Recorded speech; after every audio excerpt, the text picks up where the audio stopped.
kita diundang oleh sahabat saya, penulis dan wartawan muda senior. Ini muda tapi senior, Hotman Lumban Gaul atau disebut Hojot Marluga. Terima kasih di studio Apnikindo, Pak. Apnikindo ya. Wawancara Tabian juga. Ya, ini milik Pak Laurentius. Dr. Laurentius. Dr. Laurentius. Ketua Umum Apnikindo juga. Apnikindo ya. Asosiasi Pengusaha Mikro Kecil Menengah Mandiri Indonesia. Aku mau diwawancara di sini, aku sempatin lah waktu mumpung besok mau ada acara santai. Terima kasih, Pak. Iya. Silakan, ya. Dr.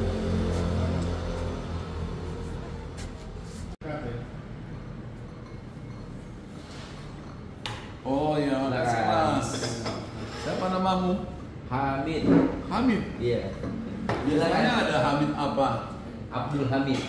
Nggak mungkin Hamid ada sendiri, ya kan? Iya benar.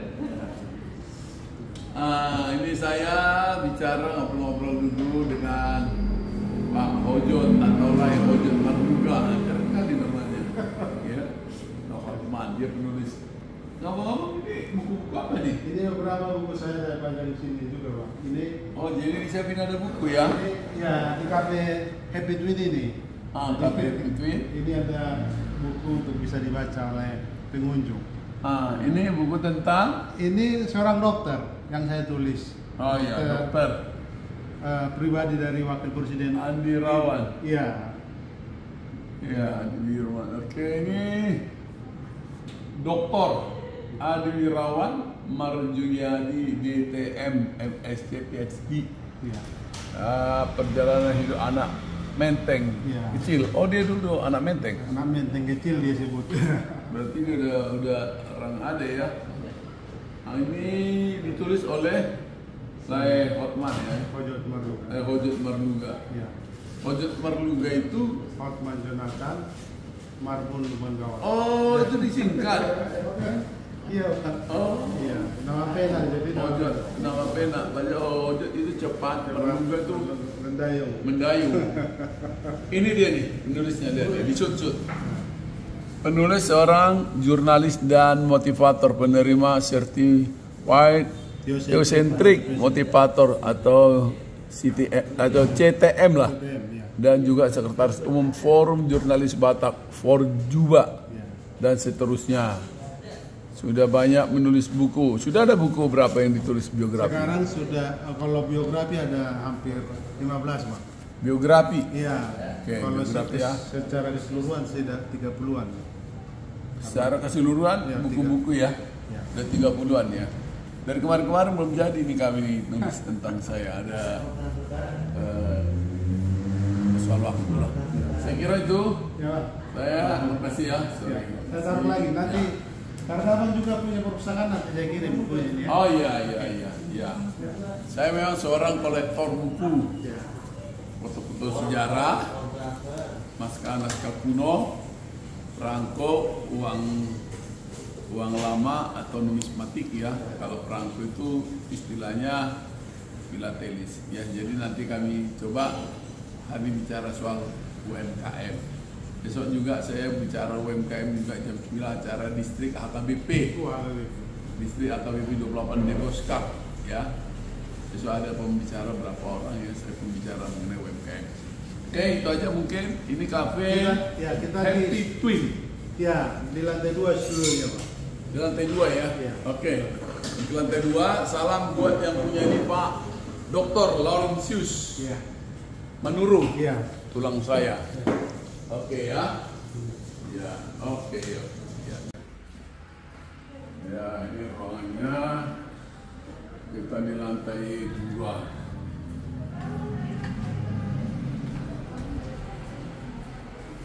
Iya.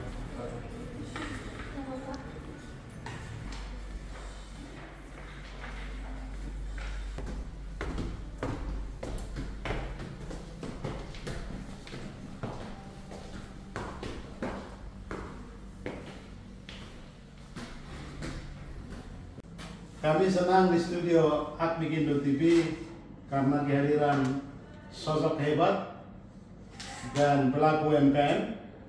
Beliau anggota Dewan di Kota Depok dan pernah berkarir di BRI.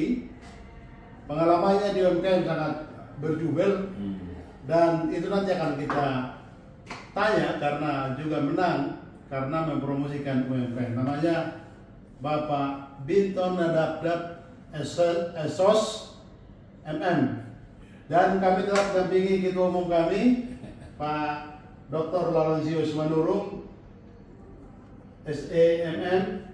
Beliau menjadi Ketua Umum Asosiasi Pengusaha Mikro Kecil Menengah Mandiri Indonesia. Selamat siang. Siang Pak.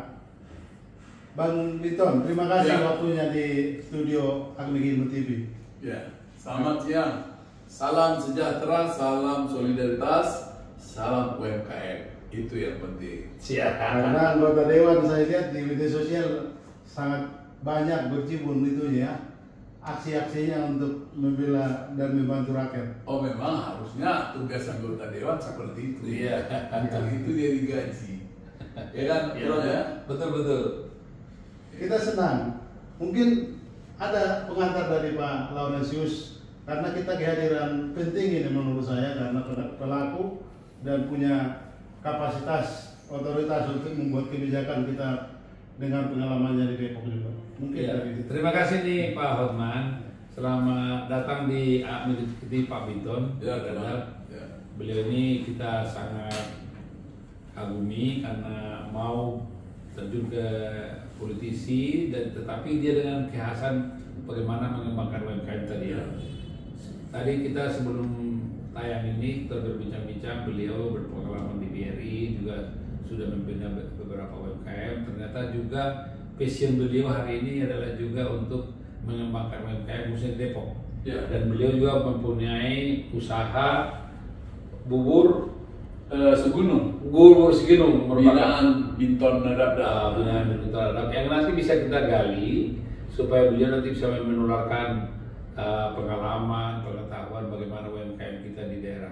Saya kira ini Perkenalkan, terima kasih Pak Dr. Laurentius Manurung yang sudah mengundang saya dan Pak Hotman Lumbanggal atau Hojot Marduga. Nama pena ya. Saya Binton Nadabdab, anggota DPRD Kota Depok dan Ketua Dewan Pimpinan Daerah Partai Solidaritas Indonesia di Kota Depok.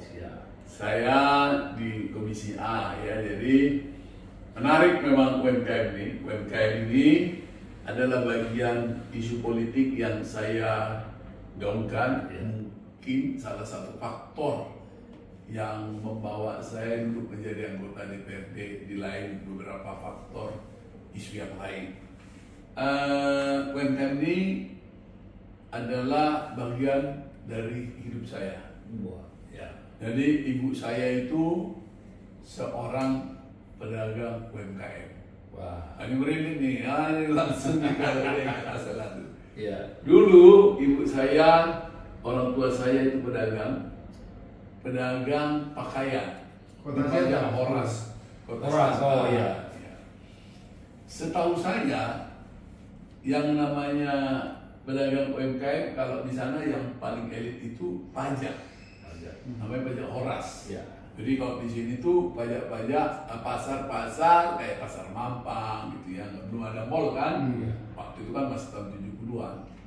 Tetapi yang saya sadari bahwa saya anak seorang pedagang, kedua orang tua saya dagang di pajak Horas.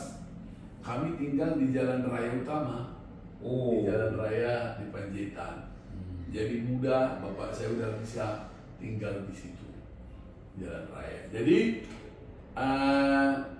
ibu saya bertahun-tahun berdagang hingga karena rumah kami itu di pinggir jalan raya, dia bikin warung di situ. Karena di sampingnya ada material panglong, di depannya ada BRI, sampingnya ada kedai kopi atau lampu tua kan, jalan raya utama. Saya adalah bagian SMP. Zaman SMP itu diadakan, saya orang yang sudah ikut menjaga warung itu. Ya, ikut menjaga warung itu. Dan saya yang selalu mencatat pembukuannya. Waktu itu saya langsung SMP udah menemani orang tua saya di kampung saya itu yang punya mobil pickup pertama ya bapak saya, karena kan berdagang kan. Jadi pagi-pagi udah saya antar pedagang-pedagang sambil mau belanja sayur, ibu-ibu yang di pinggir jalan itu, lalu saya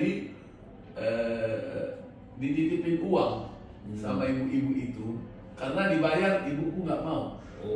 Kalau kau bayar besok kau nggak boleh ikut lagi. Tapi ibu-ibu yang numpang itu antar orang tua saya belanja, terus dan kembalinya juga jadi rombongan mereka Pak Laurentius, sehingga ibu-ibu yang belanja itu nggak naik angkot lagi ya. Kalau di sana minibus kan yang kecil-kecil itu, mikrolet kalau di sini. Jadi saya dititipin uang terus itu tanpa sepengetahuan ibuku. Dan kelas 1 SMA saya udah kursus akuntansi. Di sekolah. Di sekolah. Dan saya menjadi guru pengajar akuntansi di kelas 2. Waktu SMA Negeri 1 Siantar, saya kalau ujian akuntansi, mungkin teman-teman saya kalau dengar podcast ini pasti dia tahu. Saya nggak pernah boleh ikut belajar akuntansi karena akan mengganggu. Karena SMA kelas 1, kelas 2 itu saya udah lulus dasar 1, dasar 2 dan terampil. Dan saya ngajar akhirnya di kursus Institut Modern Gading dan Taruna Course di Jatiponegoro. Nah, kalau kita tanya mulai dari level menteri. Level menteri, betul. Menteri ini saking pedulinya, semangatnya sampai dipisah.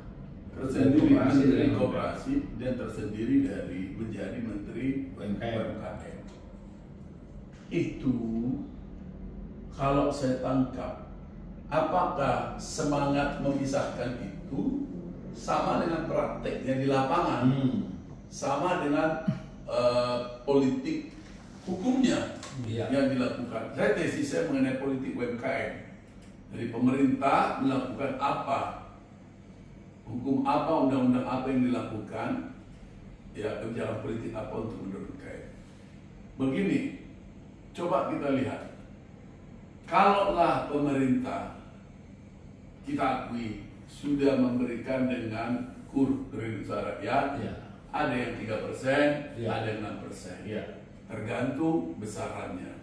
Kredit yang diberikan sampai level 10, sampai level 50, ada juga sampai level 500. Jadi itu kita setuju dengan kebijakan itu. Tentunya kuotanya kan juga terbatas sesuai dengan persetujuan DPR RI dan pemerintah dan kami.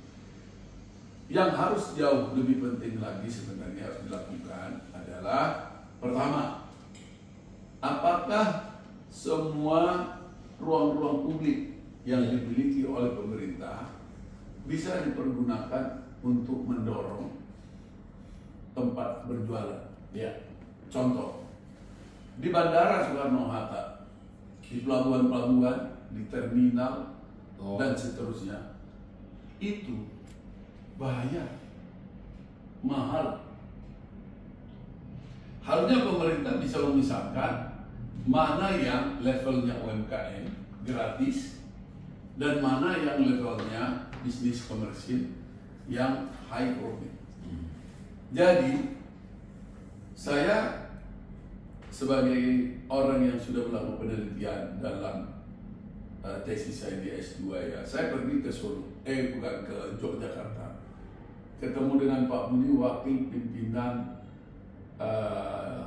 DPRD provinsi dari partai Gerindra, fraksi Gerindra. Saya dipertemukan juga dengan dia, kami TikTok kayak kita gini, melakukan pertemuan wawancara sama dengan Komisi B Perdagangan. Di Jogja ada orang dulu di Malioboro itu, kiri kanannya dulu kan pedagang, sumpah jadinya. Sekarang itu dipindahkan oleh pemerintah kota provinsi, Pemko, pemerintah kota, provinsi, namanya Teras 1, Teras Malioboro 1. Hari ini Teras Malioboro 1 sudah berdiri, tinggi, besar, pakai eskalator, dengan segmentasi bisnis, dibuat segmentasi bisnis kuliner, di mapping juga sama mereka kebutuhan masyarakat, di mana cocoknya kulinernya, di mana cocoknya souvenir dan kerja tangan. Itu sampai hari ini itu gratis 3 tahun. Oh, diberikan Pemerintah masih anggaran pemerintah. Pembangunannya ditanggung oleh pemerintah dengan menggunakan dana istimewa karena dia provinsi istimewa. Pertanyaan saya, apakah di ruang publik misalnya, contoh di kantor-kantor BPN, ya, ruang publik tuh, udah pernah saya lihat di Tangsel ada membuat ruangan jualan-jualan di situ. Kedua, misalnya di Superindo, ya, di mal-mal yang besar itu, harusnya di depan itu kan sudah ada kerjasama dengan pemerintah kota itu, ada dibikin stand-stand gitu, kios-kios kecil untuk pedagang UMKM di depan, di teras-terasnya itu. Harusnya ini nggak boleh dibayar. Iya. Jangan di ini. Lalu perjanjian yang di teras Malioboro itu, kalau nggak dagang berapa ini, ada dapat SP1, SP2, udah tak kasih tempat gratis, tapi jangan sampai nggak jualan. Nah, Pak Doktor, jadi saya melihat, menurut pengalaman saya, bahwa tidak efektifnya ruang-ruang publik dipergunakan untuk pedagang, keberpihakan kita dengan UMKM. Artinya aset-aset pemerintah yang tidak digunakan juga, kalau kita Pemko aset kan kita bisa lihat, ini punya pemerintah lahan kosong, ini punya pemerintah, harusnya kan bisa dicarikan BUMD, BUMN, membangunkan kios, sesuaikan aja kebutuhannya. Mau gede gedungnya seperti yang Malioboro 1, teras 2 lagi dibangun, besar, mewah, udah kayak di luar negeri. Kalau itu di tingkat Kota Madia, ya di sekitar aset Kota Madia, di sekitar kelurahan, ya disediakan, lakukan. Tapi setelah itu apa yang mau dilakukan? Nah, kalau seandainya saya ada di situ pasti lain lagi. Mungkin itu Bang, itu menarik itu. Karena kami juga di wartawan pernah berbincang itu juga.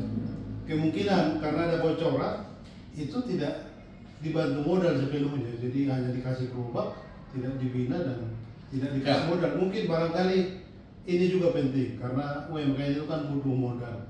Pengalaman abang di bank mungkin bisa di-share itu. Jadi saya melihat potensinya dulu ya. Nah, berarti badan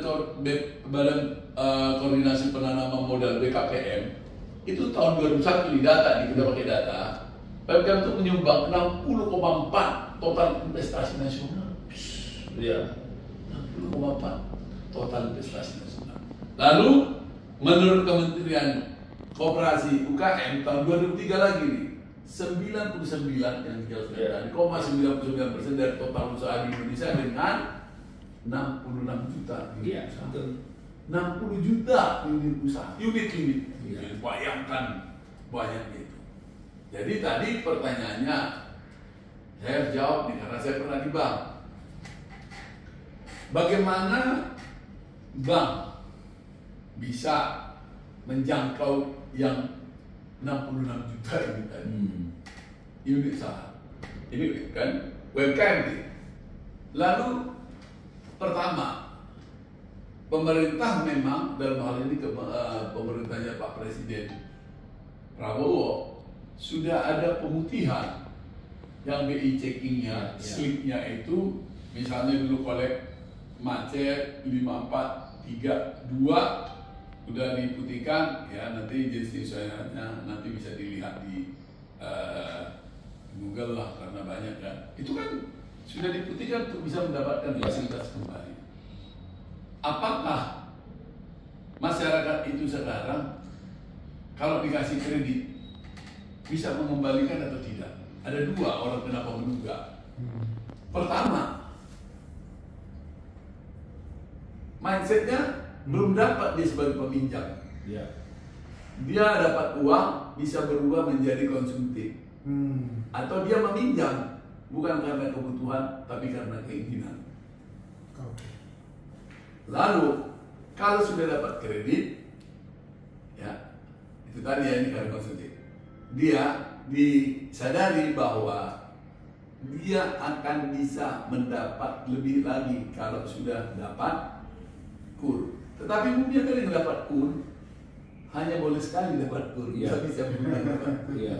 Dipaksa dia mau naik, padahal kemampuannya juga nggak naik. Nah, ini juga harus dikoreksi. Nah itu ya, jadi Saya kembangkan sendiri. ya, Ya. rumah anak ini. Kapan DKI?